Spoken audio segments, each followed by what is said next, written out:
Check. Hello. Hello. Yes. Good morning, everyone.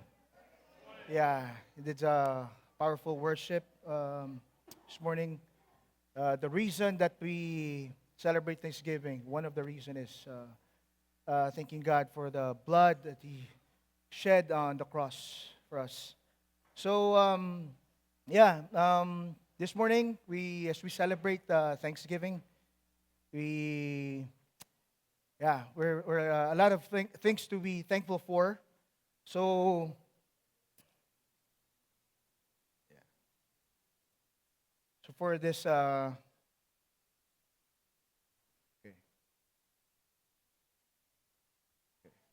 For this morning's message, as we celebrate the month of Thanksgiving, the title of my message that we're going to reflect for this morning is "Still My Heart Will Sing." Our text is found in Habakkuk. If you have Bibles with you, it's also yeah. Habakkuk chapter 3, verses 17 to 19. It says here that if we can read it together, though the tree does not bud, and there are no grapes on the vines, though the olive crop fails, and the fields produce no food, though there are no sheep in the pen, and no cattle in the stalls, yet I will rejoice in the Lord, and I will be joyful in God my Savior. The sovereign Lord is my strength. He makes my feet like the feet of a deer, and He enables me to tread on the heights. Let's pray. Father in heaven, come to you, Father God, with the humble hearts, Father God. I commit to you, Father God, the message for this morning, that the words of my mouth and the meditation of my heart be pleasing in your sight. Holy Spirit, come and fill this place. In Jesus' name we pray. Amen. Amen.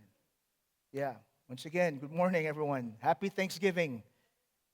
Yeah. So this is the verse that I was reflecting that when Pastor told me to share for the Thanksgiving. I was reflecting on this message and I have this question for us to answer.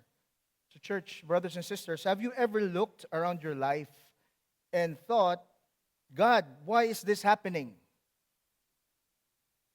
Prayer seems unanswered, or the joy you expected feels distant. Or if you ever wrestled with disappointment, confusion, or unanswered questions, then you already understand Habakkuk. And today, I want to show you how even in those moments that you can still give thanks, and not just out of habit, but from a heart that chooses faith. So, I would like us to understand first the context of Habakkuk, right? The minor prophet Habakkuk. So, if you open your Bible, it's only 3 chapters, but it's really powerful. If you read the first chapters of the book, you will see that Habakkuk looked at these circumstances as confusing and troubled. He has a series of questions and complaints to God, seeing the injustice, the corruption, violence, idolatry, and why God permits evil. That's in chapter 1. And you will see there the conversation, the argument that he had with God. He had these questions: how long, O Lord, must I call for help, but you do not listen? Or cry out to you violence, but you do not save? Why do you make me look at injustice? Why do you tolerate wrongs? These are the first series of questions that he had with God. And God answered him, that God told him that God is raising Babylonians to invade their land. And then, after hearing that reply from God, he had another series of complaints and questions, saying, "O Lord, are you not from the everlasting? Why do you tolerate the treacherous?" He's asking, why would you let the Babylonian invade Judah, right? And so, God told him, God replied, and he told him, write it down. And write it down, the vision that I'm going to give you. And he stood at the watchtower, right, waiting for God's answer, and he listened to him. And Habakkuk, he responded with one of the most beautiful praise songs in the Bible. It's you call it, if you can see the Bible, it's entitled there Shugonot. So later we will go into it. So his prophecy happened during the reign of King Jehoiakim. Okay, so that is found in 2 Kings chapters 23 to 24. Okay, so church, for this month, I want us to reflect as we celebrate Thanksgiving. This message.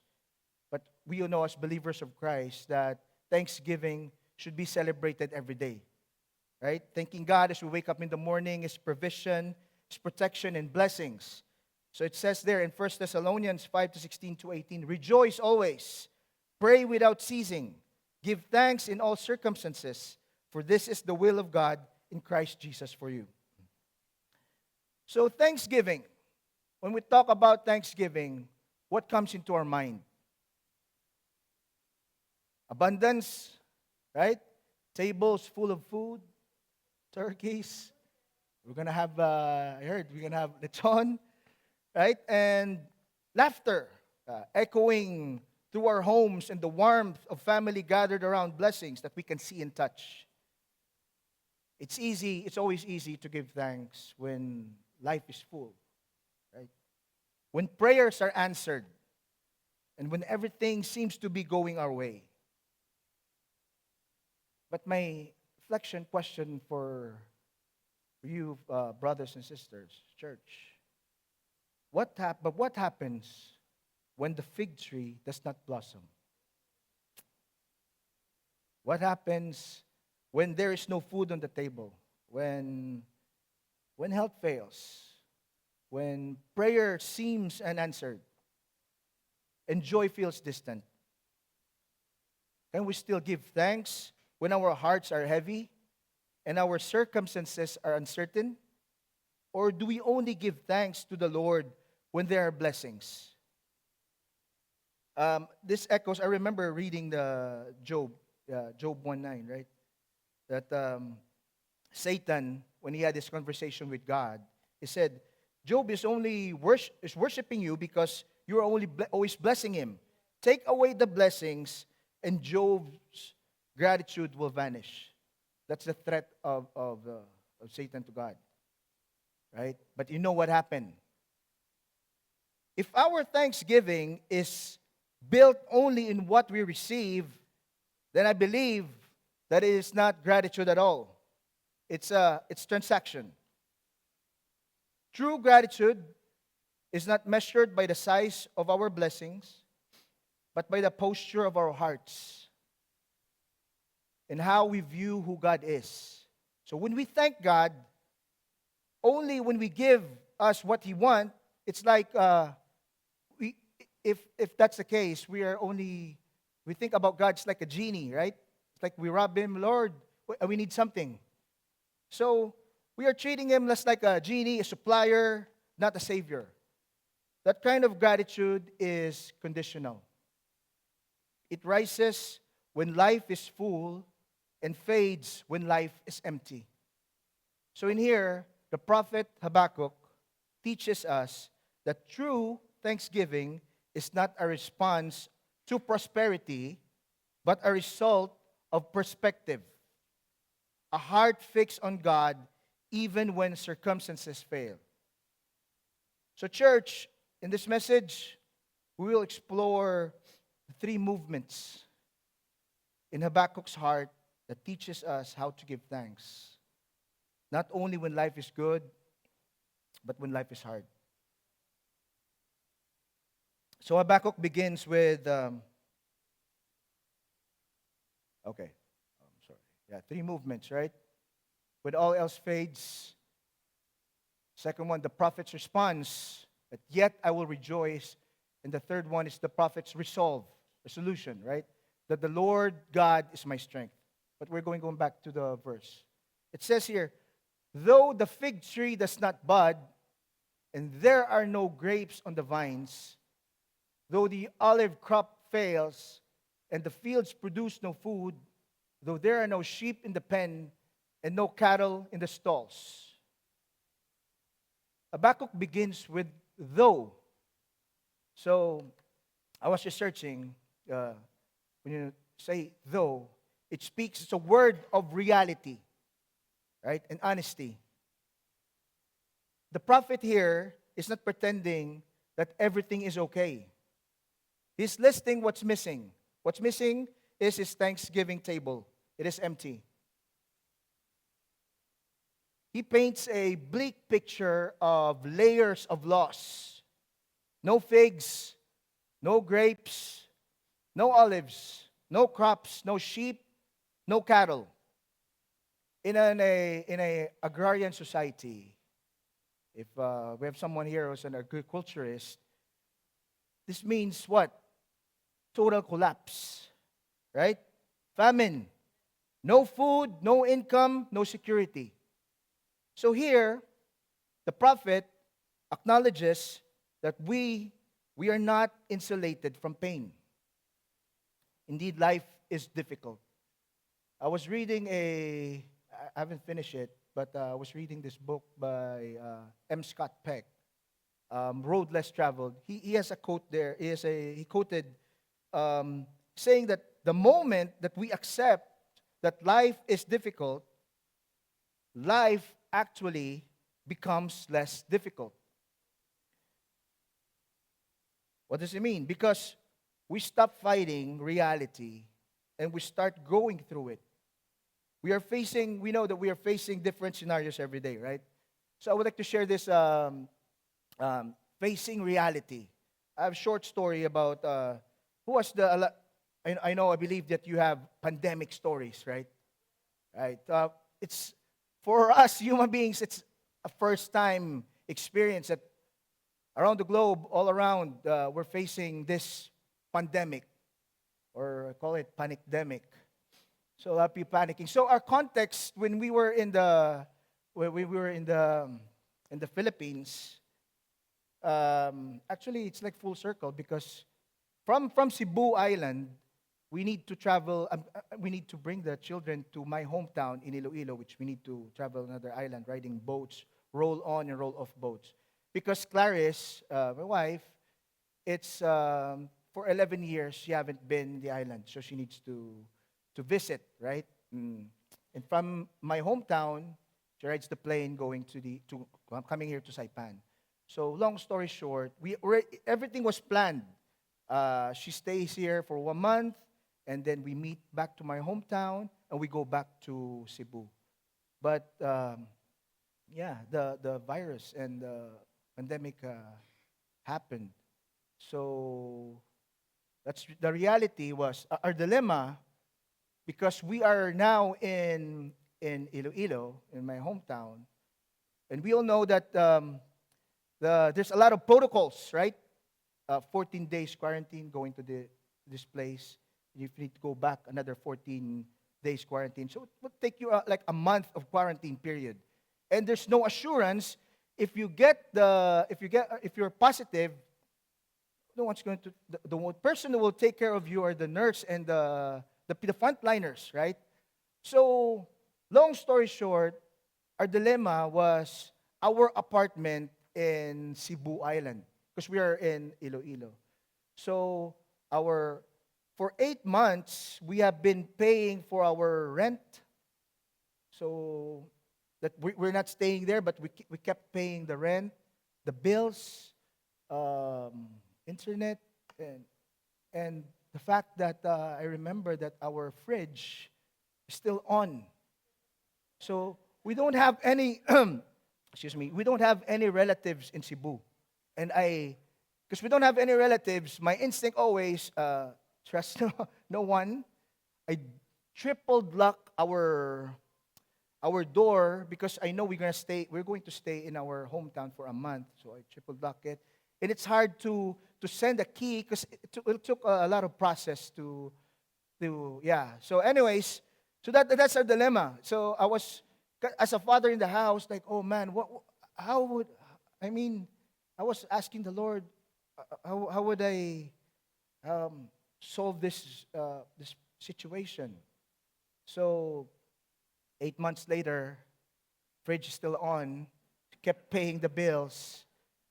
So I was praying that, Lord, we need to do something. I need to go to that, back to Cebu, but praying that I will not go to the process of swab test and quarantine, because that will take me a month, right?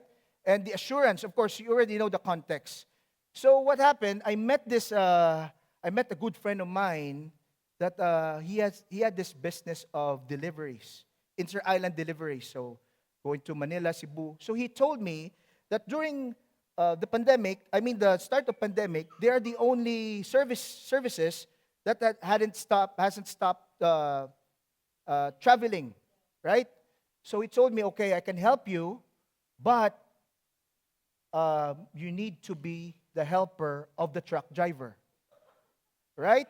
So he's told me, do not dress like your JR style, John style. You need to pretend like you're really the helper, right? Find clothes and old clothes and do not carry a lot of stuff. Just wear flip-flops. So he told me I can give you he told me for 2 weeks, I'm going to hire you as a helper. I'm going to give you an ID and a certificate of employment. And oh man, yes. So I remember I was dealing that reality and having this conversation with the Lord. Like, oh, because of course, because that's first time for everyone. So you cannot ask for advices because it's first time. That's that scenario. So I went to travel. Actually, it's supposed to be like 12-hour travel from land trip to boat ride. But it took us, going to Cebu, it took us 3 days because we need to go to that protocols. So I slept for 2 nights in the 16-wheeler truck. Under the tires, the drivers usually put a hammock. So that's where you sleep under the. So I slept. He's on the other side because it's the virus, right? We're scared of. But the guy the driver was telling me always is because they've been traveling ever since the pandemic. So he told me that always telling in my head. He's telling me, sir, but the virus is not real. That's what he's telling me because I'm wearing the face mask plus the shield. And so I was on the other tire, and he was on the other tire, and for 3 days, 2 nights and 3 days, going there, hanging out at the port. He told me that in order for the Coast Guard to believe that I'm really the helper, I need to process everything. So I need to remember the plate number, what we're carrying. So what we're carrying that moment was feeds for the pigs, right? Going to Cebu. So we're now in Cebu, and so for 3 days I'm dealing the reality of this. Like, oh man, I want this all to finish, and Lord, just be with me because this is like I'm confused. I want to break down. So long story short, I went to Cebu, packed all our stuff, but there's a lot of process. I was nearly caught by the officer because if you were in the Philippines during the pandemic, we have this quarantine pass. So every island, different style of quarantine pass. In our hometown, the quarantine pass is like a 1/4 size paper, but in Cebu, it's like an A4 size. So they need to laminate it. So, I was riding the taxi going. Our house is like our apartment that we rented is only like 2 kilometers away. Then I saw this line, and there's officers, armies, and police checking the quarantine pass. So I was really like panicking. Like in my head, I want to jump off the taxi, the cab, because what if I get caught in another island? So I was really in my heart, Lord, I don't know. What's just protect me and favor. So I passed by the officer, and the officers were passing right. The vehicles in front of me, they checked the windows. You show the A4 size paper of your quarantine pass. They will let you pass. So when our taxi passed by the police, it's very timely that someone talked to him, and he just did this to our taxi.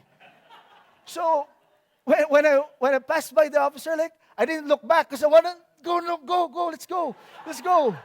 So, yeah, I went back to our apartment, loaded with a lot of stuff, duct tape, a lot of duct tapes, and to pack all our stuff, and that's needed. I need to leave the fridge because the logistics is really, that stresses me out. Because we need to carry it to the 16-wheeler. I still have my motorcycle. Well, it's crazy. So I just need to get our documents, our important documents, and the books, some of the clothes I just left, and the fridge, the gas. So a lot, and going back again to Iloilo, because of course we have this, that was put in our mind of during the pandemic, is we don't want to carry the virus, right?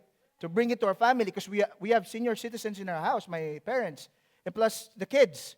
So the plan, our plan as a family, another 3 days. So it took me 6 days already. Coming 3 days, going back 3 days. So the plan is to leave the stuff in the house, but they will not meet me face to face because I'm scared of. So maybe I'm carrying the virus. So I told Clarice, prepare the van. Prepare the van, put the butane, all the rice. Not the rice, because I told them I'm going to fast. I'm going to fast, and because I'm going to quarantine myself. I already planned this, going north. It's like there's an abandoned resort there that my friend knows. I told them, can you contact the owner, because they're not staying there, because I will quarantine myself. So I don't have a picture here, but I want you to see my quarantine facility. It's like man, it's and I quarantined myself for 10 days. So 10 days, I felt good, so I said I need to go home. So yeah, the crazy times, right? So that's the reality that I was facing. But I had remembering it right now, reflecting on it right now, I had the most wonderful encounter with the Lord. So that's the time that's why I titled my message here, Still My Heart Will Sing. Indeed, that's a time that I love to sing. I love to hum. If I'm surrounded by nature, if we go road trip, I just love to hum. Even there's no words, but during that time, it's really hard. It's difficult to sing when you're facing this crucial and hard reality, right? So, but during the time, in my few days of stay in the facility, I had the most wonderful encounter with the Lord. I wrote stuff, I wrote songs, and yeah. So, yeah. So, yeah. Going back to my message. Sorry, I was talking about reality. So, yeah. So, there you go. Maybe today, because during that time, that was the fig tree, right? During that time. So, today, our fig trees might be our jobs, our health, our relationship, yeah, a recent death of a loved one. But here, if we reflect on Habakkuk, his world was falling apart, right? And yet, his faith did not. If you read Habakkuk 3:17, according to Kaufman, I was reading a commentary by James Burton Kaufman.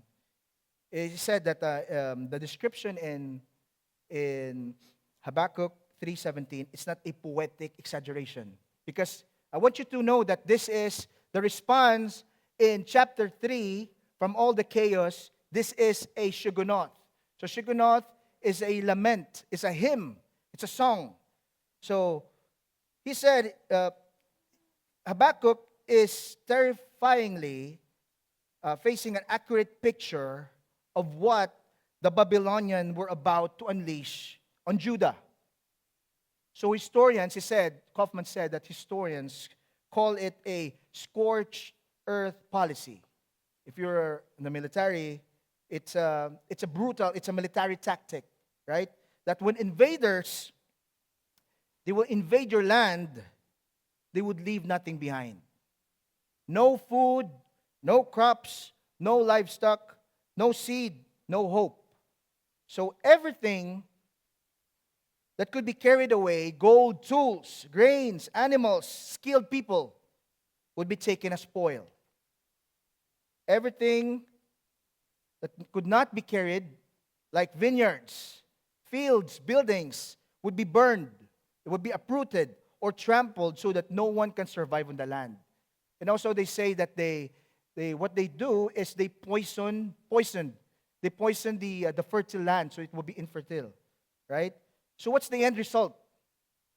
Starvation, famine, right? Desolation, death of tens of thousands. A once flourishing nation reduced to ruins. So Habakkuk knew that this wasn't theoretical. It's reality. It's bound to happen. It is coming. And the thought crushed him. Imagine you're in the sandals of Habakkuk and you're seeing this. Right? This was his country, his people, his home. He could already feel the ache of famine. The fear, because he doesn't know when it's going to happen. The fear of emptiness. The sorrow of a land stripped bare. So when Habakkuk,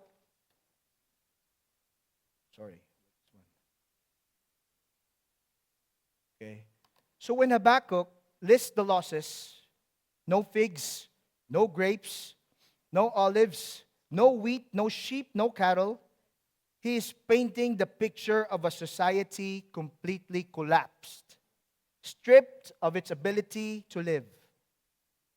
So that's why, as I've said, he came up with a Shigionoth. He had this lamentation drenched in agony. So Shigionoth is a deep, trembling faith song, an emotional hymn, a prayer song poured out of anguish. Yet, what is stunning is what Habakkuk does next. He does not end in despair. He does not let darkness swallow him. He steps out of the wreckage and makes one of the most powerful declarations of faith in all the Scripture.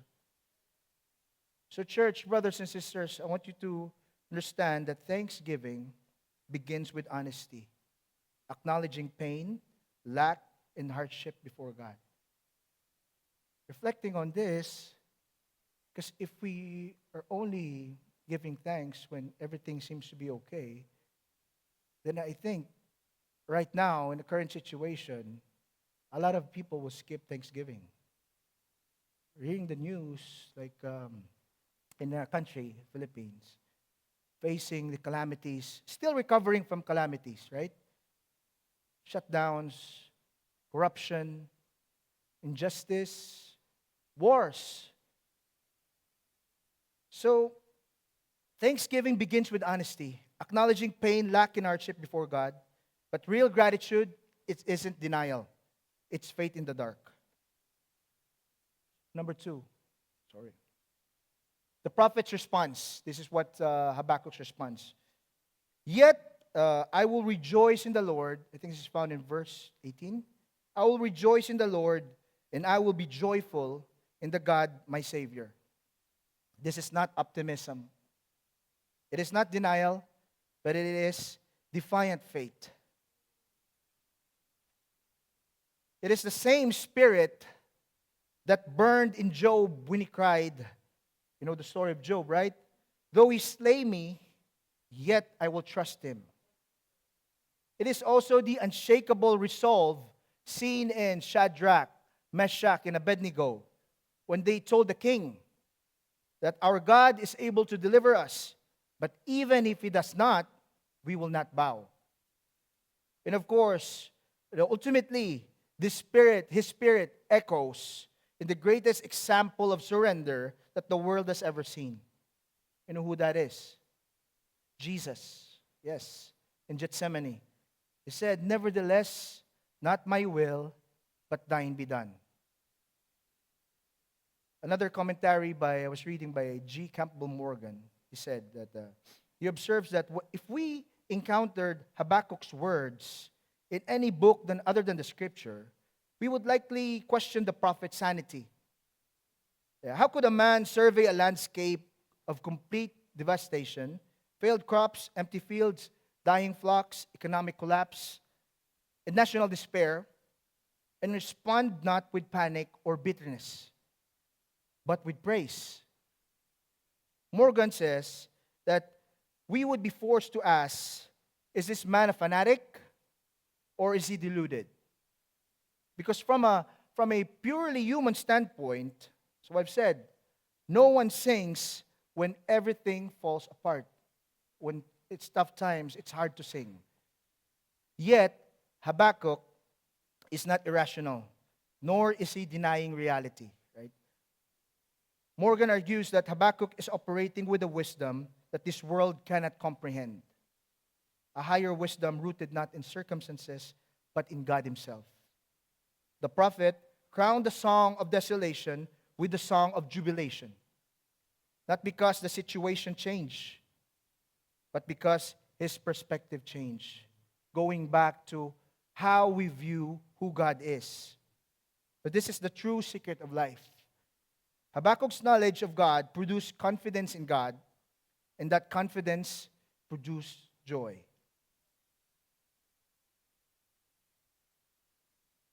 Habakkuk's song shows that that true rejoicing does not rise from prosperity. It rises from faith. When a believer knows who God is, confidence becomes natural, and from that confidence springs a joy that no drought, no loss, no darkness can steal. His joy did not come from the fig trees, the vines, or the flocks, because all those failed. His joy came from the unchanging character of God. But when everything visible collapsed, he rested in what was invisible, yet certain. His circumstances screamed despair, but his belief whispered hope. And it is the whisper of God's faithfulness that carried greater weight than the roar of his trials.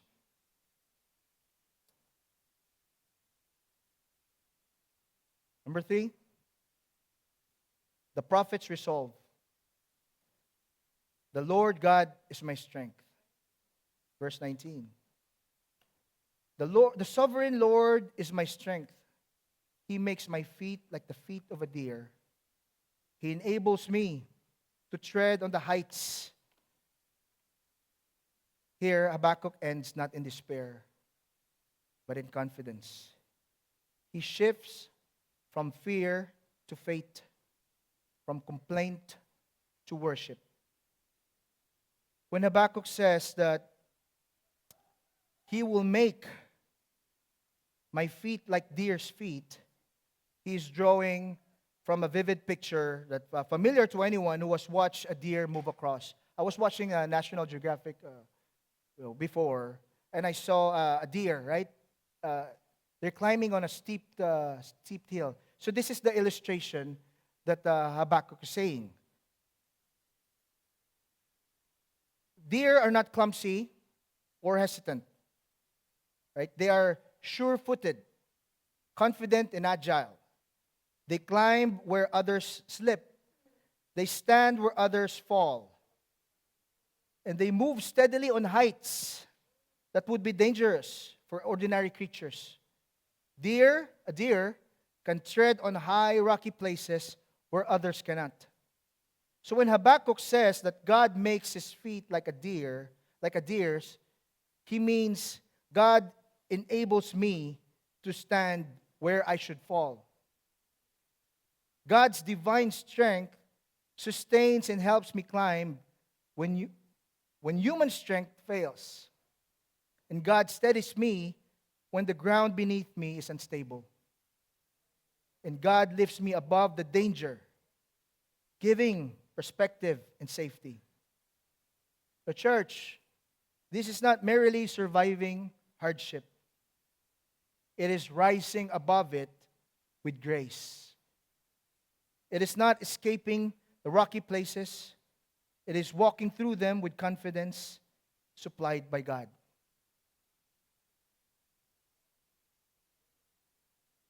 And the secret of yet praise. Yet also means nevertheless, regardless, still, in spite of it all. Habakkuk's praise is what we might call the yet praise.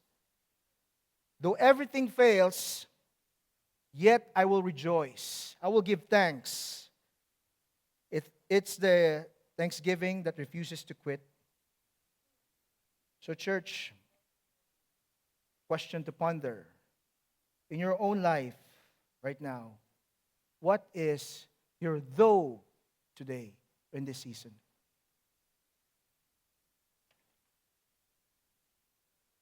Though the job didn't come through, though I'm still waiting for something,